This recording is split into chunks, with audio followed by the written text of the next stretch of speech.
Buckle up, everybody. It's time for a deep dive into 80s slang.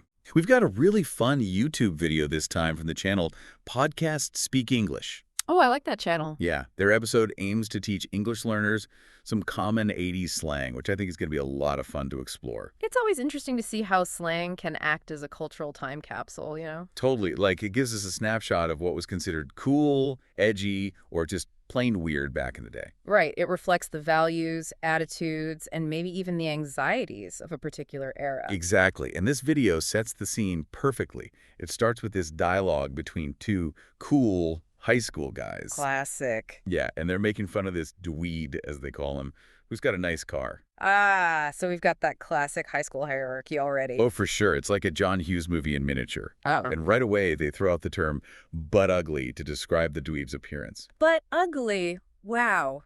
That takes me back. It's definitely a strong visual, isn't it? But the hosts emphasize that it doesn't just mean ugly. It means really ugly. Like, offensively unattractive. Exactly. It's like ugly dialed up to 11. It's interesting how they use such a blunt term to express their dislike. Right, like there's no sugarcoating it. I guess that speaks to a certain lack of filter you often find in 80s slang. It might surprise people today, you know, how direct it could be. Then we've got airhead, which I admit I might have used once or twice in my younger years. Oh, come on, who hasn't? It basically means someone is clueless or spacey, not exactly the sharpest tool in the shed. And unfortunately, that term plays into some stereotypes that were pretty prevalent back then. Yeah, like the whole dumb blonde trope. Right, and it reminds us that slang, while it can be colorful and expressive, can also reinforce those kinds of biases. That's a great point. It's like a double-edged sword, isn't it? Now, this one really cracked me up. Wicked. Wicked, as in, like, evil. Well, apparently in the 80s it meant cool or awesome. Really? I would never have guessed that. I know, right? Can you imagine using that today? That new phone is wicked. It just sounds so strange now. But I guess it shows how slang can take a word with a traditionally negative meaning and completely flip it on its head. It's like saying something is so bad it's actually good. A real rebellion against, I don't know, proper language. Absolutely. It embodies that rebellious, like, anti-establishment spirit of the 80s, you know, taking something conventionally negative and turning it into a badge of honor. Next, we have fresh, which they use to describe the dweeb's car. A fresh ride. Okay, so obviously we know the car isn't literally fresh out of the bakery, right? Right, so what's the deal with fresh? Well, slang loves to play with metaphors. In this case, fresh evokes a sense of newness, cleanliness, maybe even a bit of luxury, and they're transferring that to the car. It makes you think about how much we pack into these simple words, huh? And how slang really twists those meanings to create a whole new vocabulary. For sure. And fresh also ties into that 80s obsession with material possessions, with status symbols. Oh yeah, a fresh ride wasn't just a car, it was a statement. Exactly. A way to show off your coolness, your place in the social hierarchy. Speaking of social hierarchy, the guys in the video don't hold back from calling the dweeb a scumbag. Ouch. That's a bit harsh, even for the 80s. I know, but let's be real, that word hasn't really gone out of style, has it? That's the thing with some slang terms, they just tap into these universal human experiences, you know? Like, some things never change, no matter how much time passes. Exactly. Scumbag captures that timeless disdain for someone who behaves badly or selfishly, and apparently that sentiment never goes out of fashion. I guess you're right. But then you have those slang terms that do disappear. Like, I don't think anyone would seriously say psych these days. Psych. Oh, yeah, I remember that one. That was the ultimate prank, wasn't it? Totally. A way to tease your friends and revel in their momentary confusion. Like, I totally tricked you, psych.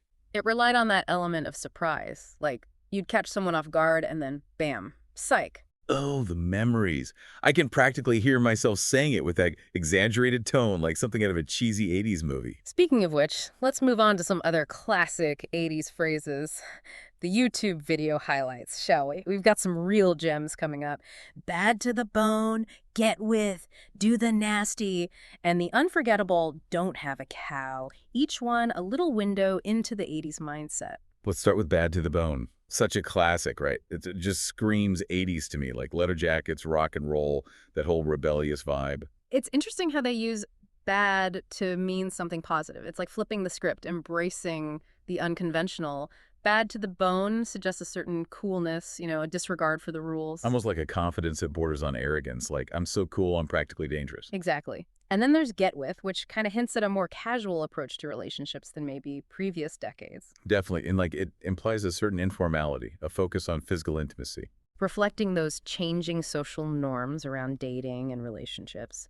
Get with suggests less formal courtship, more about that immediate connection. And then there's do the nasty, which we probably don't need to explain too much. Yeah, I think we can leave that one to the imagination. Suffice it to say, it might raise a few eyebrows if you used it today. Definitely a phrase that's best left in the past.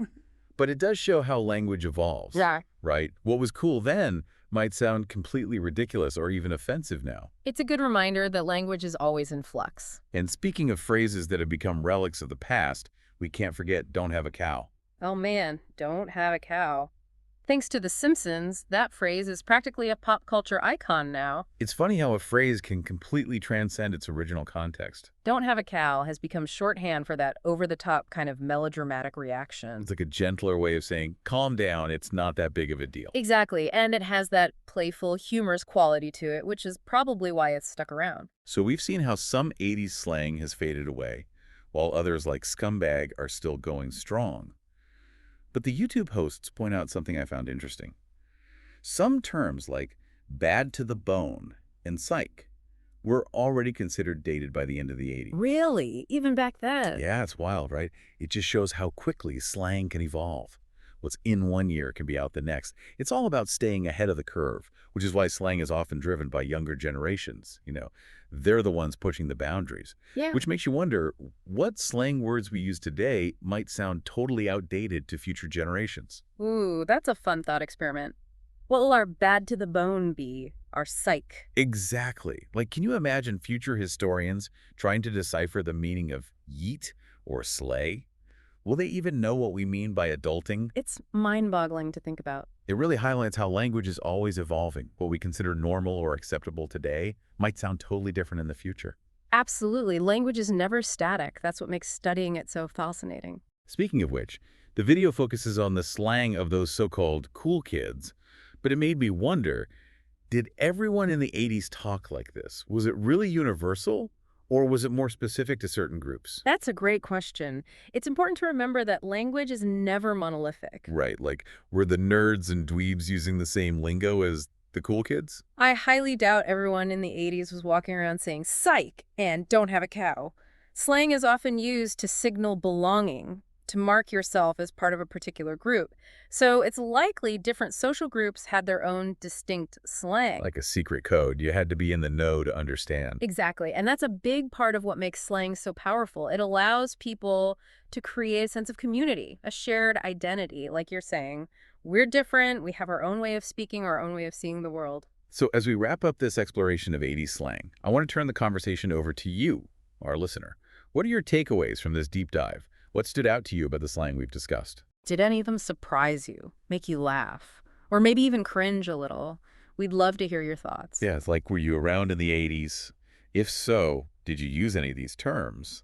And if not, how does this slang compare to the lingo you used when you were a teenager? Every generation has its own unique way of bending and shaping language, right? It's like a linguistic fingerprint, you know? Exactly.